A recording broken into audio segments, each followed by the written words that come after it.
अस्सलामुअलैकुम, मैं हूं इरफान बशीर। मैं हूं उन्ज़ला इरफान। नाज़रीन, शाहीनों की कैंगरूज के खिलाफ तारीखी फतह। ऑस्ट्रेलिया को 22 साल बाद होम ग्राउंड पर हरा दिया। 141 रन का नन्हा मुन्हा हदफ पाकिस्तान ने 2 विकेटों पर हासिल कर लिया। साइम अयूब 42, अब्दुल्ला शफीक 37 रन बनाकर आउट हुए। कप्तान मोहम्मद रिजवान ने 30 और बाबर आजम ने 28 रन की नाकाबिल शिकस्त इनिंग्स खेली।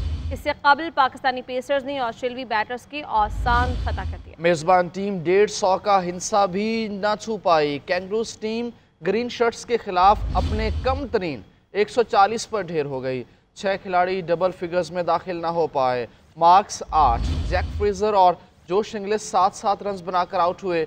मैक्सवेल और लार्निस मॉरिस कोई रन न बना पाए। कोपर कोनली 7 रन बनाकर रिटायर्ड हर्ट हुए।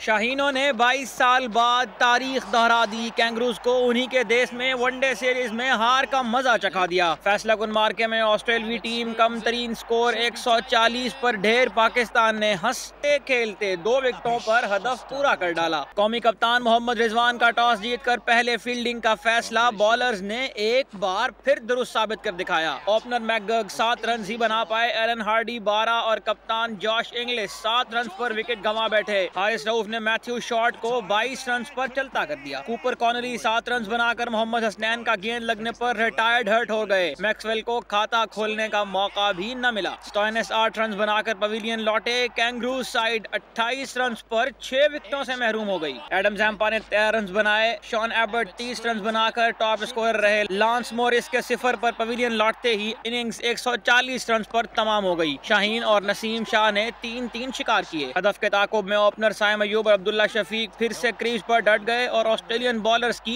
जमकर धुलाई की। ओपनर्स ने 85 रन का उम्दा आगाज फराहम किया। अब्दुल्ला 37 और साइम 42 रन बनाकर मॉरिस का शिकार बने। बाबर और रिजवान ने तीसरी विकेट के लिए नाकाबिले शिकस्त 58 रन बनाए। साबिक कप्तान ने चौका लगाकर 139 गेंदें कबल ही कौमी टीम की यादगार कामयाबी पर मोहर सब्त कर दी। हारिस रऊफ मैच और सीरीज के बेहतरीन खिलाड़ी का अवार्ड ले उड़े। 2002 के बाद ऑस्ट्रेलियाई सरजमीन पर तारीखी कामयाबी का कौमी टीम ने ट्रॉफी के हमरा भरपूर जश्न मनाया।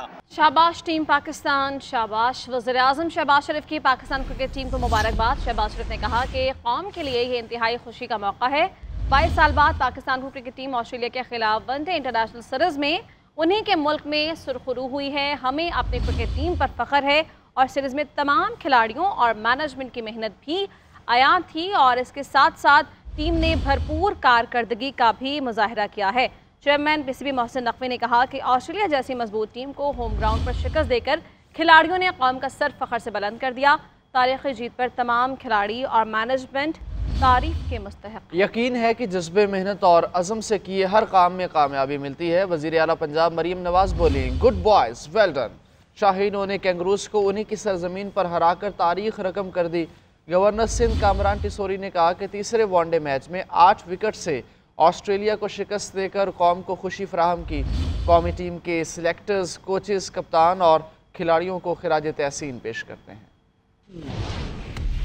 ब्रेकिंग न्यूज़ आपको देंगे। भारत पाकिस्तान आकर नहीं खेलेगा। आईसीसी ने भी पीसीबी को आगाह कर दिया है।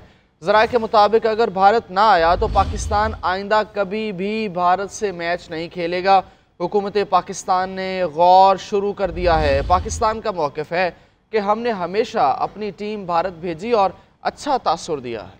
इसी बारे में बात करने के लिए हमें ज्वाइन किया है साबिक कप्तान सलमान बट साहब ने। उन्हें शामिल गुफ्तगू करते हैं। सलमान बट, कहिएगा कि पहली मरतबा नहीं है कि भारत ने इस तरह का रवैया अपनाया है।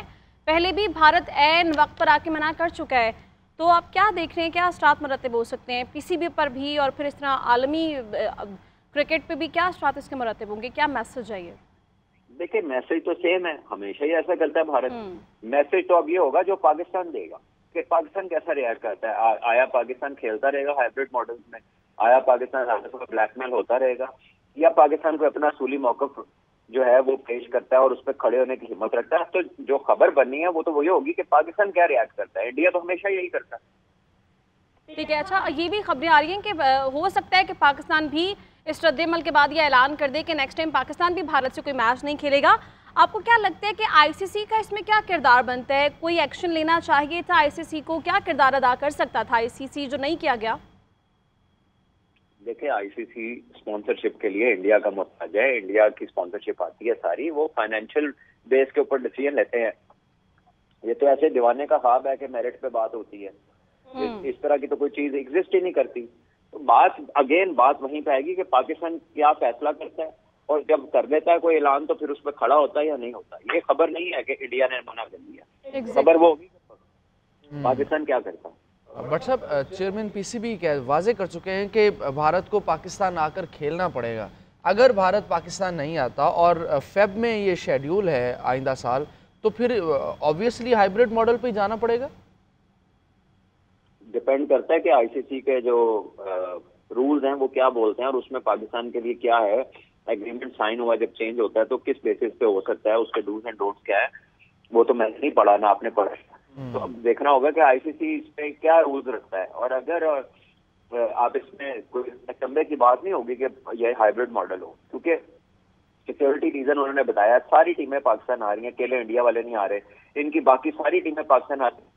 सिर्फ क्रिकेट ये नहीं पाकिस्तान से खेलते आते, क्योंकि इन्हें पता है कि पाकिस्तान को फाइनेंशियली फायदा हो सकता है, और ये फाइनेंशियल हिट देने के लिए सिर्फ क्रिकेट पे इन्हें सिक्योरिटी याद आती है, ना टेनिस में आती है, ना हॉकी में आती है, ना कबड्डी में आती है, किसी चीज में नहीं आती। बहुत बहुत शुक्रिया। साबिक कप्तान सलमान बट हमारे साथ मौजूद थे। नाज़रीन, वज़ीर-ए-आज़म शहबाज शरीफ मॉडल टाउन से एयरपोर्ट के लिए रवाना हो गए हैं। वज़ीर-ए-आज़म 2 रोज़ा सरकारी दौरे पर सऊदी अरब के लिए रवाना होंगे। वज़ीर-ए-आज़म मोहम्मद शहबाज शरीफ खुसूसी तैयारी से लाहौर से सऊदी अरब रवाना होंगे। वज़ीर-ए-आज़म 2 रोज़ा सरकारी दौरे पर रवाना होंगे। इस दौरे की डिटेल्स फसीउल्लाह बताएंगे। जी फसी।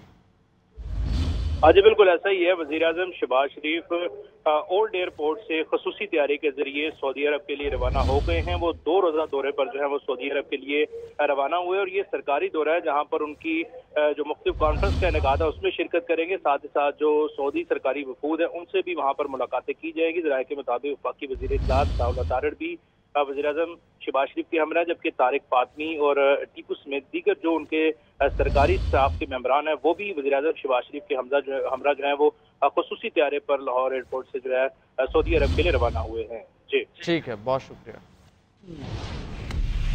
स्मोक की बात करेंगे। आलूदा तरीन शहरों में लाहौर पहले, पेशावर दूसरे और मुल्तान तीसरे नंबर पर आ गया है।